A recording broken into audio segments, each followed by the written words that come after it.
भाई और बहनों, आज हमने जो विषय लिया है बहुत सूक्ष्म विषय है, अति सूक्ष्म विषय है। वो विषय निगोद के जीव।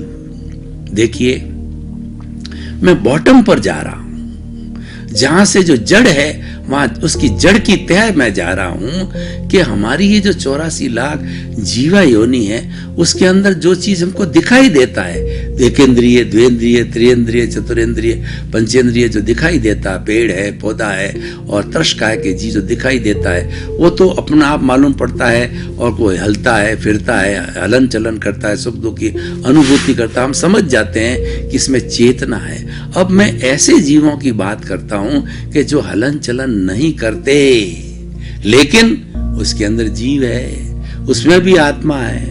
अब जैसे वायरस की बात करें तो हमारी मेडिकल साइंस कहते हैं कि वायरस फैलने से बीमारी आती है। फला वायरस आ गया तो हमारा जो डेंगू हो गया, और फला आने से कितनी कितनी तरह की बीमारियों का कारण वो वायरस होता है।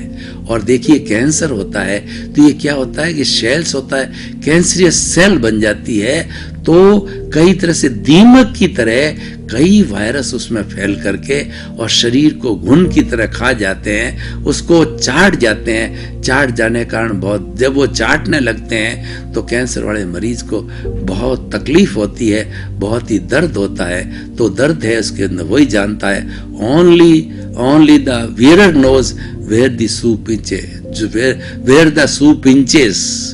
तो जो जैसा व्यक्ति जिसके पाँव न फटी बिवाई वो क्या जाने पीर पर आई। हमारी बिवाई फटती है तब हमको लगता है, दूसरे की बिवाई फटती है तो हमको तकलीफ महसूस नहीं होती। तो जो भुगतता है वो उसी को ही ध्यान पड़ता है कि मुझे कितनी तकलीफ है। और दार्शनिक भाषा में कहें, भुगते उसकी भूल। वो क्यों भुगत रहा है, उसके लिए दोषी वो स्वयं है कि उसने पूर्व जन्म के अंदर कोई न कोई भूल की है, उसका परिणाम मिला है, कोई कॉज डाला है, उसका परिणाम मिला। उसके लिए कोई दोषी नहीं। अगर सामने कोई व्यक्ति निमित्त, कुदरत निमित्त बनकर के भेजती है और वो सामने वाला व्यक्ति हमको दुख देता है, गाली देता है, हमारी प्रार्थना करता है, हमको ठोकता है, हमको पीटता है, हमारा तिरस्कार करता है, तो भूल किसकी है? भूल हमारी है। वो तो निर्दोष है। उसको निर्दोष दृष्टि से देखो कि पूर्व जन्म में मैंने इसके साथ कोई न कोई ऐसा बंधन किया है, तभी मेरे को गाली दे रहा है। दूसरा व्यक्ति तो गाली देने क्यों नहीं आया? क्योंकि उसके साथ मेरा हिसाब है। वो हिसाब क्लियर करने आए हैं, वो चुकता करने आया है, मुझे एनओसी देने आए हैं। तो मेरा उसके प्रति बहुत कृतज्ञता है, क्योंकि ऐसे लोग सब एनओसी देंगे तभी मेरी मुक्ति होगी। अगर एक भी जीव का पुराना हिसाब बाकी है तो आप मुक्ति, मोक्ष की मंजिल को प्राप्त नहीं कर सकते। तो भाई और बहनों, अपन बात करते थे निगोद के जीवन, वायरस के जीवों की बात करते। निगोद के अंदर दो तरह की राशि होती है, एक तो व्यवहार राशि और एक अव्यवहार राशि।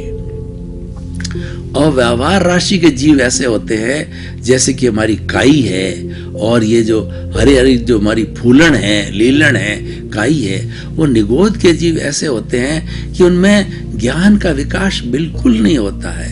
वो तो क्या कहना चाहिए कि अमावस्या का चंद्रमा है। चंद्रमा तो है लेकिन अमावस्या आ गई तो वो दिखाई नहीं देता है।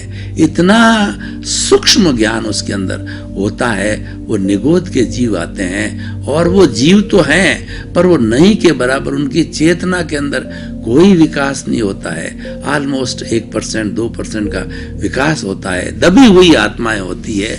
जैसे हम देखो काई है जो, और हमारा फूलन है, लीलन है, इसके अंदर ये सारा जो हरे रंग के दिखाई देता है, सफेद रंग के दिखाई, इसमें असंख्य निगोद के जीव होते हैं। वो अव्यवहार राशि के जीव होते हैं और वो व्यवहार राशि से अव्यवहार राशि से व्यवहार राशि में आते हैं। व्यवहार राशि में आने के बाद में डेवलपमेंट धीरे धीरे बढ़ता है। तो व्यवहार राशि से फिर वो जो एकेंद्रिय में जाते हैं, द्विंद्रिय में जाते हैं, त्रियेंद्रिय में जाते हैं, चतुरेंद्रिय में जाते हैं, पंचेंद्रिय में जाते हैं और पूर्ण रूप से मनुष्य भव के रूप में आता है। वो पंचेंद्रिय मनुष्य भव का प्राणी है।